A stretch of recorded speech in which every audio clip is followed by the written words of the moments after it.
Hi YouTube, it's me, the Mokisa11. I wanted to show you a tutorial for instant locks. This is a technique that I recommend if you have long hair or if your hair is really full and you don't want to go with extensions. Not everyone needs to get lock extensions. If you have long hair or medium length hair, you can actually do this on your own and maintain length. And to prove it, I'm showing you the loose hair compared to the locks themselves.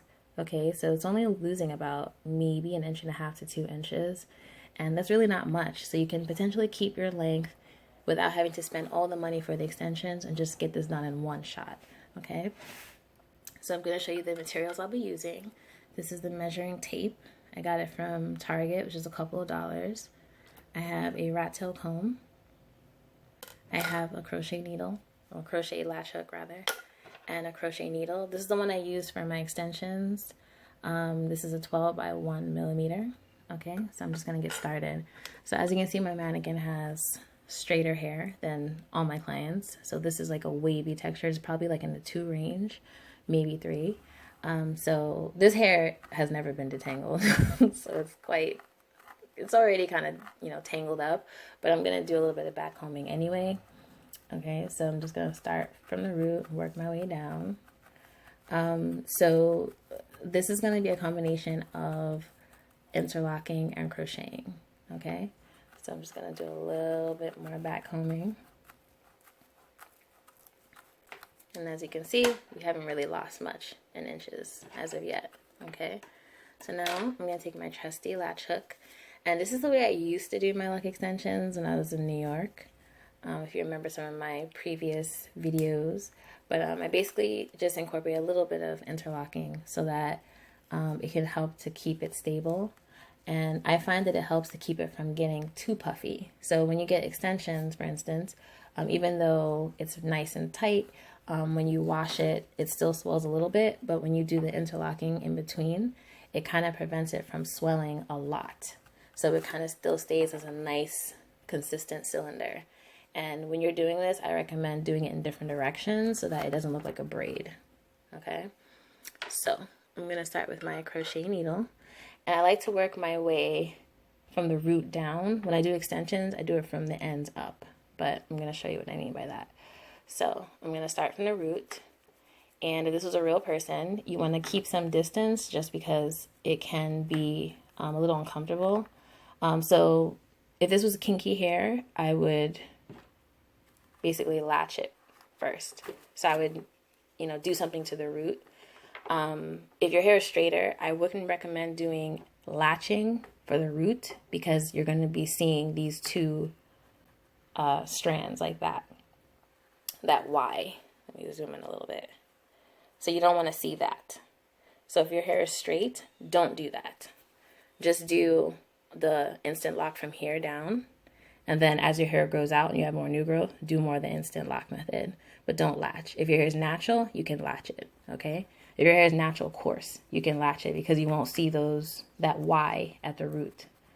So just do this the same way I do my lock extensions. You basically use your non-dominant hand, index finger and thumb to hold the lock in place and turn at the same time. And then use your dominant hand to do the instant lock method with the crochet needle.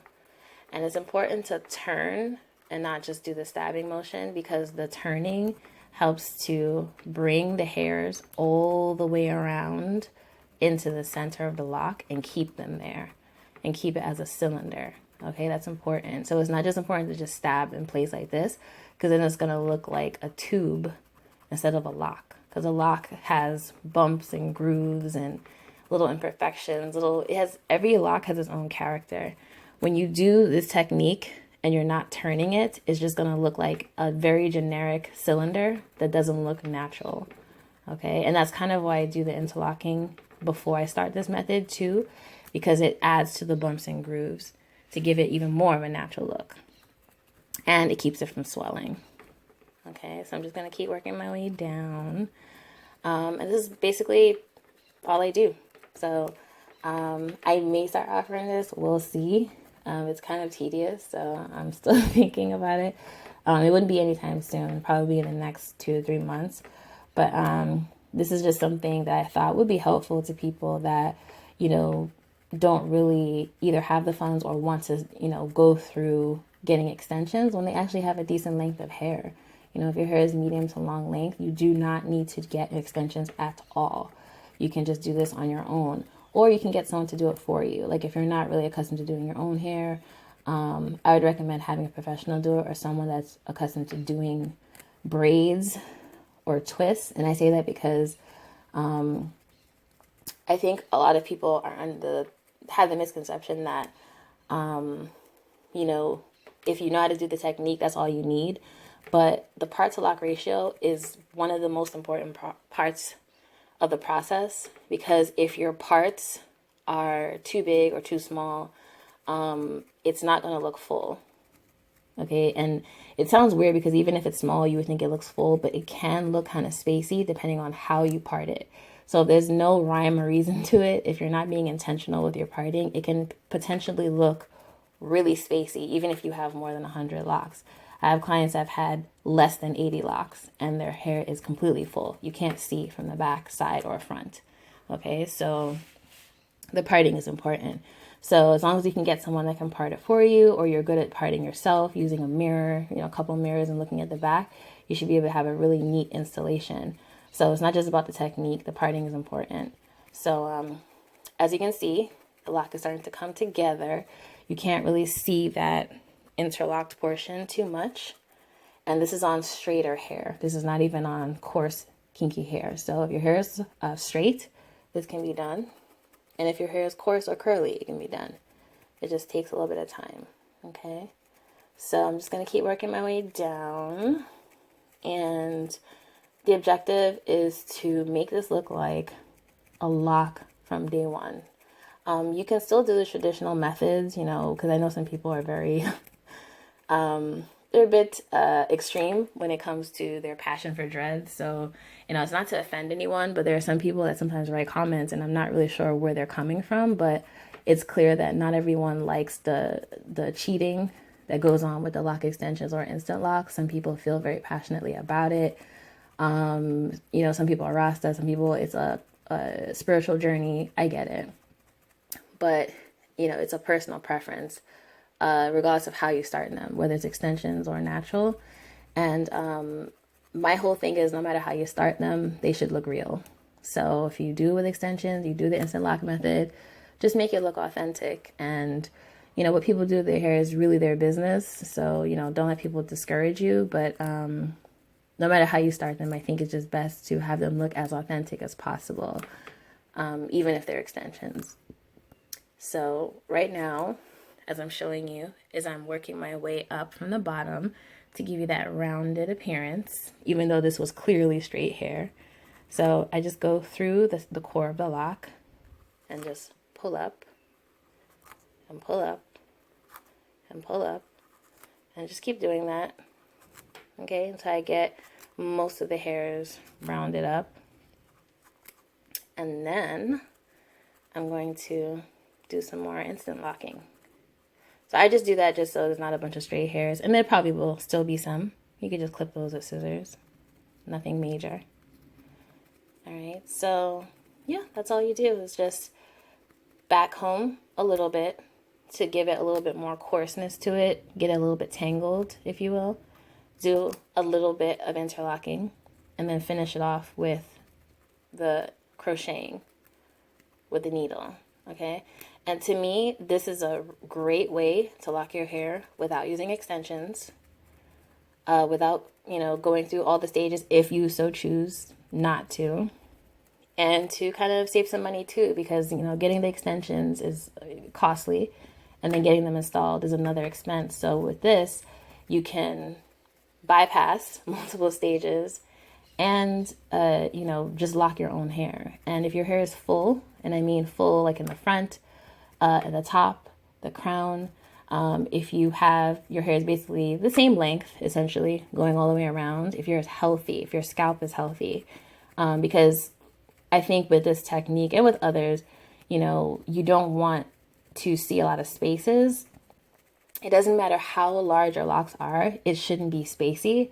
So as long as your part to lock ratio is good, it's going to look neat and polished. Okay, so you could have 200 locks on your head, but if the parting is kind of like out of whack, it's going to look spacey. Okay, so you want to make sure you do some kind of bricklayering or half moon scooping method, diagonal parts, something like that, where it looks full, and do this technique and you're going to be good to go. And as you can see how large, and I did this because of the client's hair is naturally thin, so I did a bigger part. This is all dependent on your own hair. So if your hair is really thick, you could just go by the parts you like, but the parts may not give you the size that you want. So tailor it to the parts that you like in terms of like styling and just having it down. And I think a good way to judge it is by doing a braid. So if you braid your hair or do a 2-strand twist when your hair is dry, that should kind of give you the look of what it would be like if you did an instant lock method. So that's a good way to judge what size part you should have, okay? Or how many total you should have. So we are finished with this lock. And I'm just going to do a little bit of a close-up so you can see that. So this is the one I just did for you guys. So I don't know if you can see, you let me know, but I can't really see the interlocking. Okay, it's a cylinder. The bottom is round. Okay, this is one I did earlier. This is another one I did earlier. It's a little bit smaller because the hair is thinner in this section. So I started with straight or relatively straight hair. Okay, and as you can see, the length was basically maintained. Okay, it's just a little bit of scraggliness towards the bottom, but it's basically the same length. All right, so this is instant lock method on natural hair, on your own hair, no extensions added, and maintaining your length. All right, so like I said, do the back combing to make it a little frizzy, interlocking to make it solid, and to give it those little grooves so it doesn't look like a perfect cylinder, and then the instant lock with the crochet needle to make it tight. Like this is completely solid, okay? Solid. So this will look like a lock from day one. Okay, so I hope this was helpful. Don't forget to rate, comment, share, and subscribe. I'll see you guys in the next video. Have a great day. Bye.